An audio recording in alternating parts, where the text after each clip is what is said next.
Welcome to the Slop Farm. Enjoy the video. Start by identifying whether tracking is unstable from hardware or software issues. Check mount tightness, lens balance, and tripod feet for wobble or loose screws. Inspect gimbal calibration and IMU status and confirm firmware updated to the latest release. Test with a static target at 10 feet to isolate motion sources and remove environmental vibration. Record a short clip at 1/60 shutter speed and analyze frame-to-frame movement for jitter, drift, or lag. Note which axis shows most error before applying any fixes today.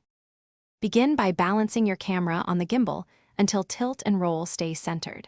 Add counterweights of about 50 grams if the payload tips forward or backward during idle tests.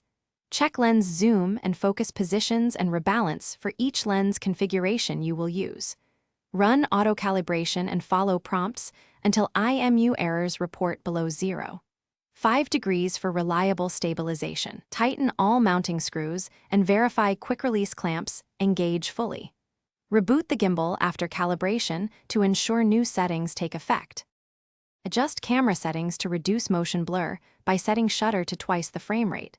For 24 FPS use 1/48. Enable in-camera stabilization and lens optical stabilization when available to complement gimbal control. Use lower ISO and a mid-aperture to avoid excessive image noise when stabilizing.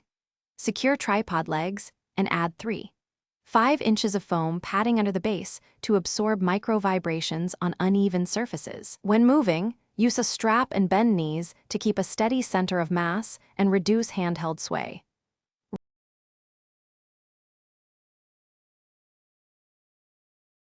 Thanks for watching. Consider subscribing if we helped you today.